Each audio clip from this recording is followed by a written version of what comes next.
مجھے اپنی زندگی میں قاری عبدالباسط عبدالصمد کے ساتھ 1 مہینہ گزارنے کا موقع ملا امریکہ میں.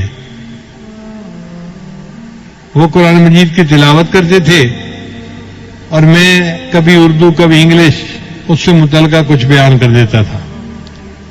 مجھ سے بہت محبت کرتے تھے.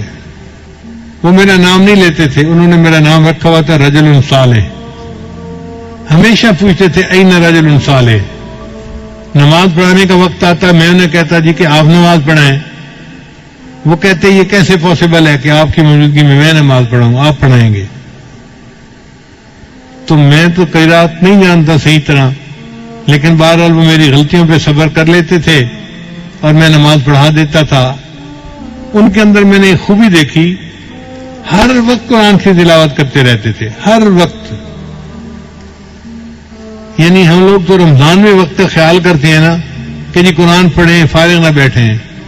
ان کی پوری زندگی کا یہ معمول تھا. ہم نے اندازہ لگایا کہ وہ شاید 1 قرآن مجید روزانہ پڑھنے کے عادی تھے.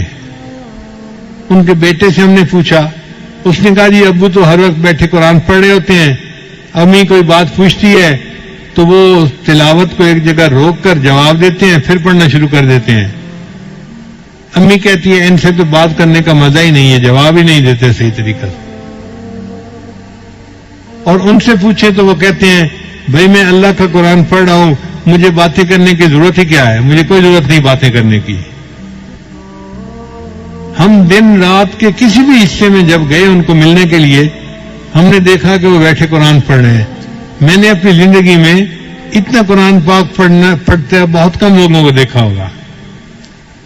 ایک بات مجھے اکثر جو ہے وہ پریشان کرتی تھی کہ اگر نیکی ان کی طبیعت میں اتنی ہے, کوئی فالتو بات نہیں, کوئی دنیا کی بات نہیں, سیاست کی بات کرو تو وہ ایسے بونگے بن کے بیٹھے ہوتے تھے جیسے پتہ ہی نہیں ان کو کیا ہو رہا ہے, کوئی دلچسپی تھی نہیں. تو یہ داڑھی کیوں مڑتے ہیں؟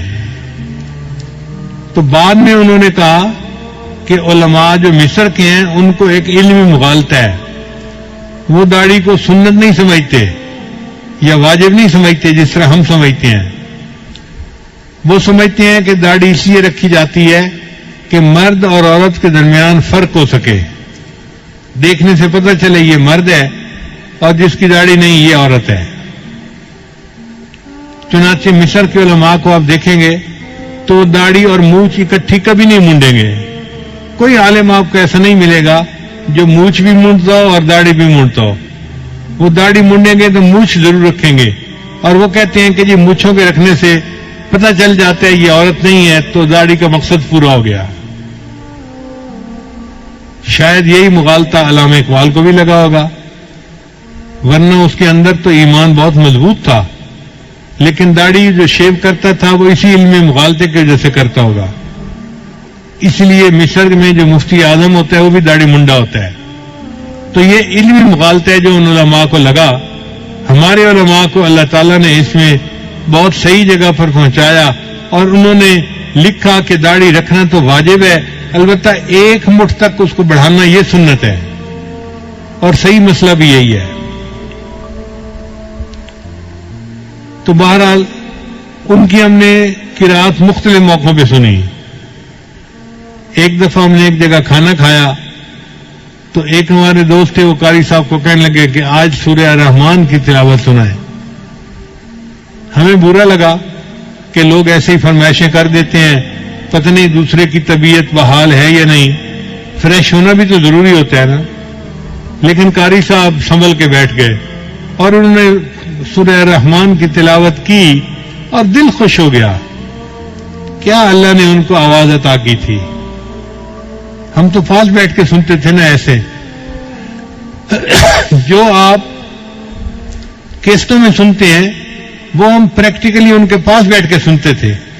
تو میں اللہ کے اس جو ہے وہ نعمت پہ حیران ہوتا تھا, یا اللہ آپ نے ان کو کیسی مترنم آواز دی ہے, کیسا گلا دیا ہے جو قرآن مجید کو اتنا خوبصورت طریقے سے پڑھتا ہے. نبی صاحب نے ارشاد فرمایا تم قرآن مجید کو مزین کر کے پڑھو, یعنی اچھے طریقے سے پڑھو. واقعی انہوں نے حق ادا کر دیا قرآن مجید پڑھتے تھے دل خوش ہو جاتا.